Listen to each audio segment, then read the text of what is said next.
नमस्कार दोस्तों, स्वागत है आपका एमपीपीएससी फोकस यूट्यूब चैनल में। इससे पहले वाले वीडियो में हम लोगों ने यूनिट 7 की श्री कबीर एप्लीकेशन की बुक का रिव्यू किया था।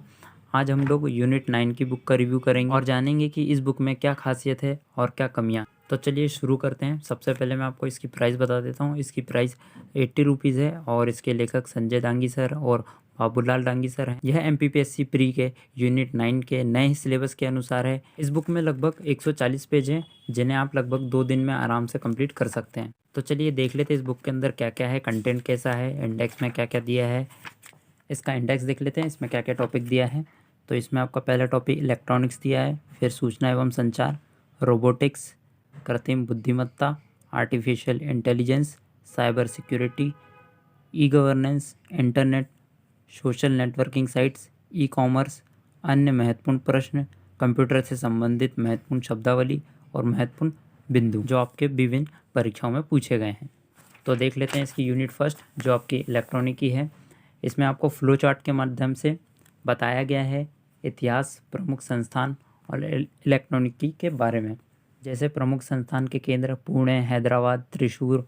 फिर आपका प्रौद्योगिकी विकास परिषद का गठन 1978 में हुआ था।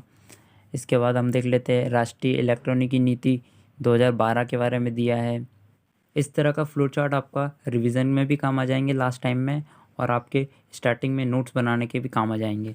इसके टॉपिक के बाद आपका इसके ऑब्जेक्टिव क्वेश्चंस दिए हैं। जैसे इसमें क्वेश्चन दिया है एलईडी का पूरा नाम क्या है, तो इसका लाइट एमिटिंग डायोड है। और फिर अगला क्वेश्चन देख लेते हैं हम, तो डीमॉड्यूलेशन कितने प्रकार के होते हैं, तो ये 4 प्रकार के होते हैं। और फिर अगला क्वेश्चन देख लेते हैं किस वर्ष इलेक्ट्रॉनिक्स विभाग की स्थापना की गई थी, तो ये आपका 1984 है इसका आंसर। तो इसी प्रकार से क्वेश्चन यहाँ दिए हैं और उसी के आंसर उसी पेज के नीचे दे दिए एक साथ, जिससे आपको क्या है कि पेज पलटने की आवश्यकता नहीं पड़ेगी। जैसे लूसेंट और अर्न बुक में होता है कि एकदम पेज के टॉपिक ख़त्म होने के लास्ट में आंसर दिए होते हैं, बट इसमें ऐसा नहीं है। आपका इससे टाइम बच जाएगा, आप उसी पेज के नीचे आपको इसके आंसर मिल जाएंगे, जिससे आपको प्रैक्टिस हो जाएगी। एक इम्पॉर्टेंट क्वेश्चन देख लेते हैं, जैसे मध्य प्रदेश में कोरकू जनजाति रेडियो केंद्र कहाँ स्थापित किया गया, तो इसका आंसर है ए आपका खंडवा। इसी प्रकार से आपके हर टॉपिक में लगभग 100 से ज़्यादा एमसीक्यूज दिए, जिससे आपकी ज़्यादा से ज़्यादा प्रैक्टिस हो सके। लोग अगला टॉपिक देख लेते हैं जो आपका सूचना एवं संचार प्रौद्योगिकी है। तो इसमें आपका फ्लो चार्ट के माध्यम से उसके प्रकार, सिग्नल संचार की विधियाँ, संबंधित प्रमुख संस्थान दिए हैं, जैसे वीएसएनएल, फिर महानगर टेलीफोन निगम लिमिटेड, बीएसएनएल, प्रसार भारती। इस प्रकार से उनकी स्थापना, मुख्यालय और इस संस्थान का उद्देश्य क्या है वो इसमें दिया गया है। और टॉपिक ख़त्म होने के बाद उसी से संबंधित प्रश्न हैं। जैसे हम क्वेश्चन देख लेते हैं कि आपका एक बाइट कितने बिट से मिलाकर बना होता है, तो इसका आंसर आएगा 8 बिट से बना होता है। ये आपके एमपीपीएससी के 2016 या 17 में आ चुका है ये क्वेश्चन। इसके बाद हम नेक्स्ट टॉपिक देख लेते हैं जो आपका यूनिट 6 ई गवर्नेंस है उसके बारे में। तो उसके बारे में उसके उद्देश्य दिए हैं, फिर सहभागिता के प्रकार दिए हैं, जैसे G2G, G2C, G2B, G2E। तो ये वाला तो आप लोग ज़रूर पढ़ के जाइए, क्योंकि एमपीपीएससी का ये महत्वपूर्ण क्वेश्चन बन सकता है और एग्ज़ाम में आ सकता है। उसके बाद इससे संबंधित क्वेश्चंस दिए गए हैं।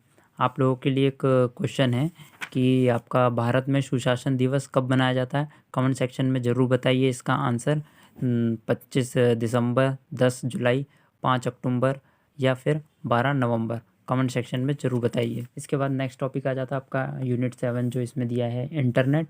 तो उसके बारे में पूरा दिया है और उसके कंप्यूटर के नेटवर्क के बारे में दिया है, लैन, मैन, वैन, पैन, वीलैन, कैन। तो इससे भी क्वेश्चंस आते हैं और इंटरनेट टॉपिक से मेनली इसी टॉपिक से क्वेश्चन आते हैं कंप्यूटर नेटवर्क के बारे में। और उसके बाद उसके एमसीक्यू दिए, जैसे आपका एमपीपीएससी 2019 में क्वेश्चन आया था कि वेब कॉलर को इस रूप में भी जाना जाता है, web manager, web spider, search atomiser और लिंक डायरेक्टरी। तो इसका आंसर सही आ जाएगा वेब स्पाइडर। एक और क्वेश्चन आया था आपका एमपीपीएससी प्री के 2017 में कि ये आपका डक डक गो क्या है, तो virus, search engine, web browser, news website. तो कई लोगों ने इसका आंसर वेब ब्राउज़र लगा के आए थे, जबकि इसका सही आंसर सर्च इंजन है। तो आप लोग ऐसे प्रश्न ज़रूर देखिए जो कन्फ्यूजिंग है उसको अच्छे से याद कर लीजिए कि उसके सही आंसर क्या है, या अगर नहीं मिलता है तो गूगल पर सर्च कर लीजिए। इसके बाद इसमें और भी प्रश्न दिए जो अन्य एग्ज़ाम में आए हैं एवं एमपीपीएससी के एग्ज़ाम में आ चुके हैं, जो आपके एमपीपीएससी एग्ज़ाम के लिए महत्वपूर्ण हैं। एवं अंत में आपके कुछ महत्वपूर्ण शब्दावलियाँ दी हैं और अंतिम पेज पर महत्वपूर्ण बिंदु दिए हैं जो आपके विभिन्न परीक्षाओं में पूछे गए प्रश्न हैं। तो दोस्तों ये था इस बुक के अंदर का प्रेजेंटेशन, कंटेंट और इंडेक्स कि इसमें क्या क्या दिया है। तो हम लोग देख लेते हैं इस बुक की खासियत क्या है और कमियां क्या हैं, क्या हमें इस बुक को लेना चाहिए या नहीं लेना चाहिए। तो सबसे पहले मैं इसकी खासियत बता देता हूँ। तो इसमें आपको चैप्टर के प्रारंभ में ही आपका फ्लो चार्ट दिए हैं, तो इससे आपका दो फ़ायदे हो जाएंगे। एक तो आप अगर नोट्स बनाते हैं तो आपके शॉर्ट नोट्स तैयार हो जाएंगे एमपीपीएससी प्री के लिए। वहीं जब आपके एग्ज़ाम नज़दीक होंगे तो आप इसको रिवाइज़ कर सकते हैं इन शॉर्ट नोट्स को।